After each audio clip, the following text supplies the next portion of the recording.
আমি টায়ার্ড। সব থেকে বাজে কাজ হচ্ছে, দেখতেই পাচ্ছ আমার ঘর মেস, বিকজ কালকে ঘুরতে যাওয়ার আজ আমি বসেছি প্যাকিং করতে।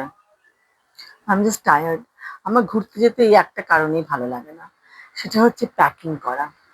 কোন জিনিসটা নেবো, এখন ওষুধ নিতে হবে, আন্ডারগার্মেন্টস নিতে হবে, জামা, তার স্লিভস, আর এটা, তারপর তার জাঙ্ক জুয়েলারি, নিজের যেটা প্রত্যেকদিন আমি যা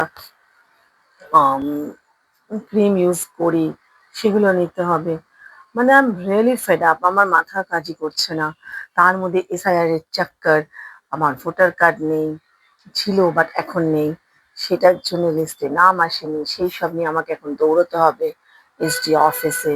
এই দেখো আমার মেডিসিন বক্স আমি এখন রেডি করলাম, এখনো জুয়েলারি বক্স রেডি করতে হবে। এই দেখো সব, এই সব যাবে আমার। এর মধ্যে আমার যাবে হচ্ছে কসমেটিক্স এর পাউচ, এইসব যাবে, ময়েশ্চারাইজার লাগবে, তারপরে আমার টোনার লাগবে, তারপরে লাগবে আই মেকআপ মানে আই লাইনার, তার মধ্যে তো ওষুধপত্র আছে, এই সব নিয়ে তার জন্য কাজল, একটা ব্যাগ মোটামুটি আমি রেডি করে রেখে দিই। লিপস্টিক, 2-3টা লিপস্টিক নিতে হবে। তারপরে যাচ্ছি সমুদ্রের ধারে, তো এটা মাস্ট। এটা হচ্ছে আমার কি, স্কিন প্রোটেক্ট করবে, সানস্ক্রিন। তো মানে না, পাগল পাগল আমার দশা। ব্রাশ নিতে হবে, এবারে বাড়িতে রান্না করতে হবে, বাচ্চাদের রান্না বান্না আছে, কি জামা নেব কি নেব না। সকাল থেকে উঠে আমি ফ্ল্যাট, দিশে হারা হয়ে গেছি। এত কাজ, আজকে বৃহস্পতিবার, পুজো করতে হবে, কালকে তো আমি এই সময় তখন ফ্লাই করছি। I am just tired. Good morning. সকালটা শুভ নয়, প্রচুর কাজ দিয়ে আমার জীবন আজকে শুরু। আজকে আমার অফ ডে, সানডে ডিউটি করে পুরো টানা অফিস করেছি। কালকে ছিল শুক্লার বার্থডে সেলিব্রেশন, সেটার জন্য যেতে হয়েছে অফিস থেকে ফিরে। আজকে আমি তার জন্য একটু রাত করে ঘুম হয়েছে। আজ সকালে ভেবেছিলাম একটু ঘুমোবো, বাট সেটাও হলো না। ব্যাক টু ব্যাক, যেদিন ফিরবো তার পরের দিনই অফিস জয়েন করা। মানে লাইফ জাস্ট কি গতিতে দৌড়চ্ছে আমি জানি না। মানে এই গতিটা থাকা ভালো, বিকজ আইডল মাইন্ড সবসময় বাজে চিন্তা, বাজে জিনিস আমাদের চেপে বসে, সেটা সব থেকে ভালো। আমি প্রচন্ড দৌড়ই, সারাদিন দৌড়চ্ছি। সকালে উঠে বাচ্চাদের রান্নাটা আমি করে নিলাম, এবারে এখন আমি প্যাকিংটা করেই ঘরদোর পরিষ্কার করেই রান্না বসাবো, তারপরে বেরিয়ে যাব। এই দৌড়নোটাও কিন্তু ভালো, গতি থাকা মানুষের জীবনে ভালো। কারণ আইডল টাইম থাকলে আমি দেখেছি একে ওকে ফোন, এর সাথে বিচিং, ওর সাথে বিচিং, আর আই ডোন্ট লাইক অ্যাকচুয়ালি। তো তার থেকে আবার দৌড়নো ভালো। আর জানো তো, আমি এত দৌড়ই তো, আমি তাই ভাবি আফটার রিটায়ারমেন্ট যদি আমি জয়েন না করি কোথাও, আমি যদি কিছু কাজকর্ম না করি, আমি কিন্তু পাগল হয়ে যাবো। হ্যাঁ, আমার এই দৌড়নোটাই ভালো লাগে। সবাই বলে তুই একটু রেস্ট করিস, এটা করিস।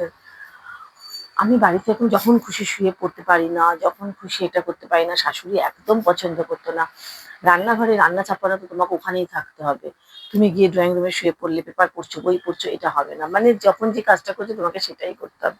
তারপরে কি হচ্ছে, আমার এই যখন খুশি শুয়ে পড়া, একটুখানি রেস্ট করছি, ওটা করছি, ওরকম হয়ই না। রাত ছাড়া আমার শোয়াই হয় না।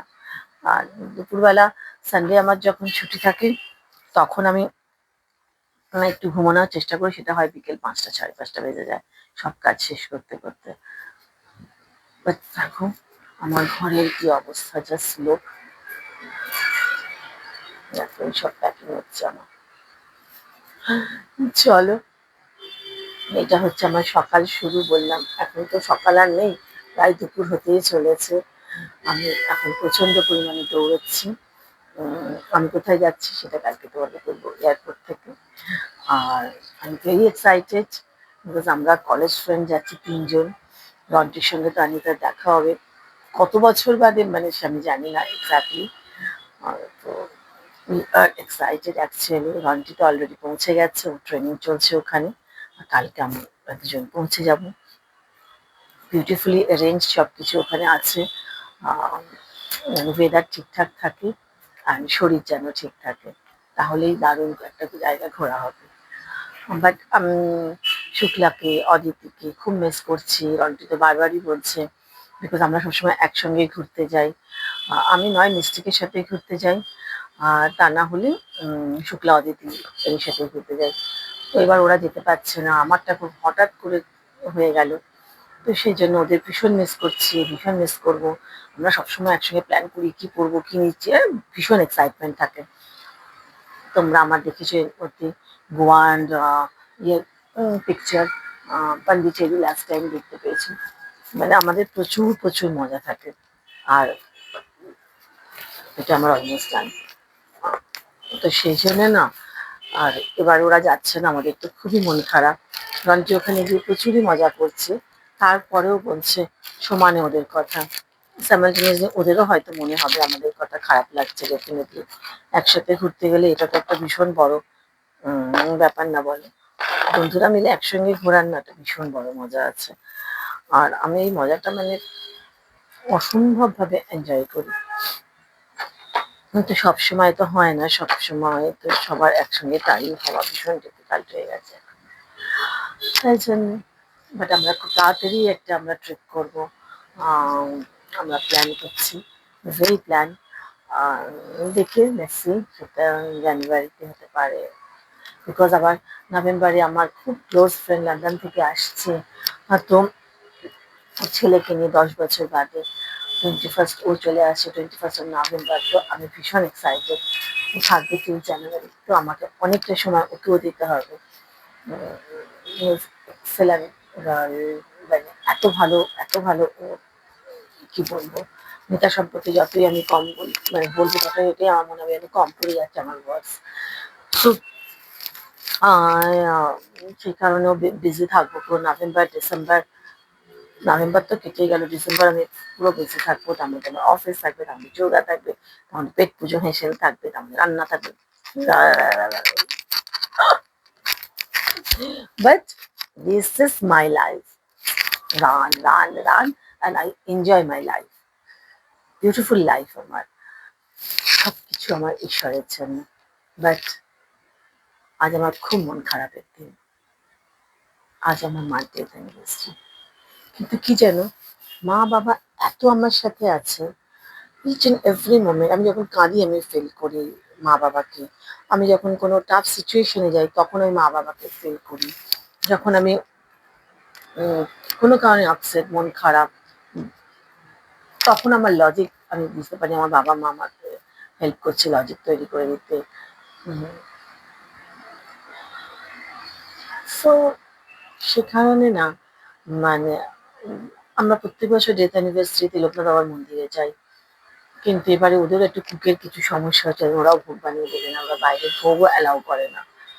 ডেফিনেটলি আমি তো মন্দির যাবো, বাট মনটা কিন্তু খারাপ। কিন্তু যেহেতু আমি সবসময় বাবা মাকে পাই, আর এটা আমি মানে একদম অন্তর থেকে ফিল করি, ইচ অ্যান্ড এভরি মোমেন্ট। মনে করো আমি প্যাকিং করছি, আমার যেন মনে হয় আমাকে পেছন থেকে বাবা বলছে এটা নিস না, সমুদ্রের ধারে যাবি এই কালারটা নেই, এরকম আমার মনে হয়। এত আমরা মানে ক্লোজ ছিলাম, এত ভালো বন্ডিং আমাদের বাবা মায়ের সাথে, আমাদের ফ্যামিলির সাথে, যে প্রচন্ড সেখানে আমি প্রতিটা মুহূর্তই মিস করি। আলাদা করে ডেথ অ্যানিভার্সারির দিন আমাকে মিস করতে হয় এরকম না, আর প্রত্যেকটা মুহূর্তে আমি ফিলও করি, প্রত্যেকটা মোমেন্টে। কোনো কারণে যদি আমি আপসেট থাকি, অফিসের কোনো কারণে, বন্ধুদের কোনো কারণে, বা কোনো টাফ সিচুয়েশন, কোনো মাসে একটু ফাইন্যান্সিয়াল কিছু মনে হচ্ছে এটা পারছি না করতে, ঠিক কোনো না কোনো ভাবে আমার সলিউশন হয়ে যায়। আর আমার মনে হয় সেটা আমাকে বাবা মা করে দিচ্ছে। It's not so easy. যারা একা থাকার ডিসিশন নেয়, আমি অনেককে দেখি ডিভোর্সের কথা ভাবে, আমি অনেককে দেখি এক্সট্রা ম্যারিটাল অ্যাফেয়ারের মধ্যে ঢুকে আছে, তারা নিজেরা নিজের ফ্যামিলিকে খুব ডিস্টার্ব করছে, বা নিজেরা খুব ডিস্টার্ব। আমি তাদের সবসময় বলি, তারা হয়তো সবসময় বলে যে এর থেকে একা থাকা ভালো। তো একা থাকা কিন্তু এত সহজ নয়। প্রচন্ড স্ট্রং হতে হবে তোমাকে। শুধু স্ট্রং তোমার মনকে করতে হবে, তোমার ব্রেনকে করতে হবে, তোমাকে ফাইন্যান্সিয়ালি স্ট্রং হতে হবে। ফাইন্যান্সিয়ালি তুমি যদি স্ট্রং না হও, তাহলে তোমাকে সবাই মেরে কেটে চলে যাবে। আর একটা জিনিস হচ্ছে, তুমি যদি কোনো পুরুষের কাছে তুমি একবার দেখিয়ে ফেলো তুমি ফাইন্যান্সিয়ালি উইক, তুমি মেন্টালি উইক, তুমি তাকে আঁকড়ে বাঁচতে চাইছো, তাহলেও তুমি শেষ হয়ে যাবে। সমস্যা হতে পারে। সেই কারণে যারা একা থাকার প্ল্যান করছো, যারা বাচ্চা কাচ্চা না নেওয়ার প্ল্যান করছো, যারা ভাবছো এক্সট্রা ম্যারিটাল অ্যাফেয়ারে আছো, যে ওই সম্পর্কটাই ভালো, একে ছেড়ে দিয়ে ওর কাছে চলে যাওয়া ভালো, খুব ভুল সিদ্ধান্ত। যেসব পুরুষরা বাইরের বউদের নামে নিন্দে করে মহিলাদের কাছে এসে কান্নাকাটি করছে, বা মহিলাদের এসে বোঝাচ্ছে আমার বউ এই করে না, আমরা ওটা করে না, সেটা করে না, আর আমরা মেয়েরা ভুলে যাচ্ছি কি আমরা তাকে জড়িয়ে ধরছি, প্রেম করছি, এটা করছি সেটা করছে, সে তোমাকে এখন কফি শপে নিয়ে যাচ্ছে, তোমাকে রেস্টুরেন্টে নিয়ে যাচ্ছে, শপিং করাচ্ছে, তুমি জেনে রাখো কিছু বছর বাদে যখন ও তোমাকে পেয়ে যাবে, তখন কিন্তু তোমার সঙ্গে একই ট্রিটমেন্ট করবে। এটাই পুরুষদের নিয়ম। সেই জন্য তোমাকে ফাইন্যান্সিয়ালি সাউন্ড হতে হবে, তোমার মাথার উপরে থাকার জায়গার ব্যবস্থা করতে হবে, মনকে স্ট্রং করতে হবে, যে কোনো রকম আঘাত, চিটিং করলে, কিছু করলে তুমি ভেঙে যাবে না। তোমার ঘরের যে মানুষ আছে তোমার চেনা শত্রুর সঙ্গে তুমি এত বছর ঘর করেছো, তাকে ছেড়ে দিয়ে যদি তুমি বাইরে চলে যেতে চাও না, সেটা তোমার জীবনে সব থেকে বড় ভুল। এটা কিন্তু আমি বারবার সবাইকে বলি, একা থাকা কিন্তু এত সহজ না, প্রচুর কঠিন। কাউকে না কাউকে তোমার লাগবেই। আমার ভালো ভালো বন্ধুরা আছে, দিদি আছে, রিক আছে, শিলাদিত্য আছে, আমার অফিসের কলিগ আছে কিছু, যাদের কনস্ট্যান্টলি সাপোর্ট আমি পাই, আমার কলেজ ফ্রেন্ডসরা আছে, তাদের আমি কনস্ট্যান্টলি সাপোর্ট পেয়েছি। আমার কিছু পেশেন্ট আছে, আমার কিছু চাকরি জীবনের চেনা পরিচিত মানুষরা আছে, যারা আমাকে প্রচুর পরিমাণে মনের জোর দেয়, যারা আমাকে প্রচুর পরিমাণে সাপোর্ট করে। ফাইন্যান্সিয়াল সাপোর্ট তাও তুমি হয়তো নিজে কিছু করে তুমি কেটে যেতে পারবে, বাট শুধু তা হয় না। আজকে আমার যে ভোটার কার্ড নেই, আজকে আমার যে এসআইআর নিয়ে একটা প্রবলেম হচ্ছে, এই যে বারবার দৌড়তে হবে, এটা করতে হবে, আমার কিছু ফ্রেন্ডস আছে যাদের আমি বলবো, যাদের সাহায্য আমি নেবো, যাদের বলবো, যারা এটা নিয়ে আমাকে হেল্প করবে। সো বারবার চিন্তা করবো, যারা সংসার ভাঙার কথা ভাবছো, বা যারা একা থাকার কথা ভাবছো, সংসার থাকা, বাচ্চা কাচ্চা নিয়ে থাকে, যে বাচ্চা হবে না, বাচ্চা করবো না, বাচ্চা নেবো না, আজকালকার এটা একটা ভীষণ কমন ব্যাপার। Don't do. আমরা সব মাইনরিটি হয়ে যাচ্ছে। আর আগেকার দিনে অনেকগুলো ভাই বোন বাচ্চা কাচ্চা বাড়িতে থাকতো, জমজমাট বাড়ি, সেখানে মন খারাপের কোনো সুযোগই থাকতো না। আর এখন টাকা পয়সা প্রচুর, বিদেশ যাচ্ছ, ঘুরছো, বেড়াচ্ছ, সবকিছু করছো, তখন তোমার মন ঠিক আছে, বাড়িতে এসে তোমার মন খারাপ, তোমার শরীর খারাপ। কি পরিমাণে এখন লোকের শরীর খারাপ, কি পরিমাণে ডিপ্রেশন, এসব তো চলছে। সেই কারণে প্লিজ, খুব কঠিন লড়াই, খুব কঠিন জীবন, তোমরা সবাই কিন্তু ভেবেই চিন্তা করে এগিও জীবন। আমার বাবা ছিল পেছনে একটা পিলার, মানে বাঘ একদম, এত ডিসিপ্লিন, অনুশাসন, বাট মেয়েদের স্বাধীনতা খুব পছন্দ করতো। বা স্বাধীনতা মানে বাবা এটা বলতো যে পাবে গিয়ে রাত্রিবেলা মদ খেয়ে বাড়ি ফিরবে, মেলালাপানা করবে, 50টা ছেলের সঙ্গে ঘুরে বেড়াবে, এটা করবে, ওটা নয়। মানসিক উদারতা, মানসিক স্বাধীনতা, মানুষের কাছে গিয়ে দাঁড়ানো, আমি একা এটা করতে পারবো, সেই মনের জোর, সেইটাকে তৈরি করা ভীষণ জরুরি। চলো, কোথা থেকে কোথায় আমি চলে যাই না, না গো, মানে চারপাশে যখন সব এসব দেখি না, আমার খুব কষ্ট হয়। ভালো বন্ধু ভীষণ জরুরি।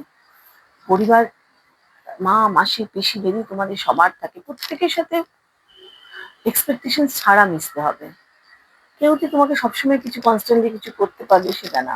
সবার খবর নেওয়া, সবার এটা কিছু, অনেক আমি জানি ফ্যামিলির অনেক রকম প্রবলেমস থাকে।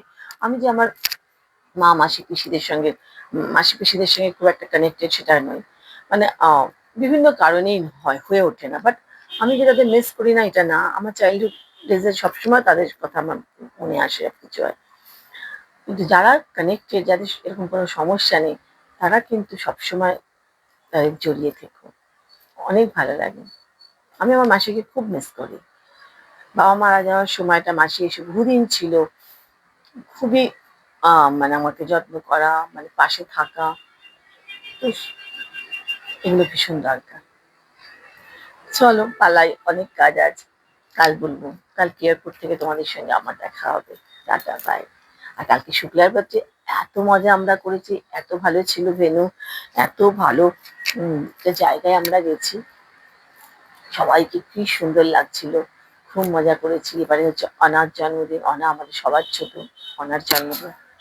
তো তোমাদের পরে দেখাবো সেই ভিডিও। ঠিক আছে? চলো বাই, টাটা।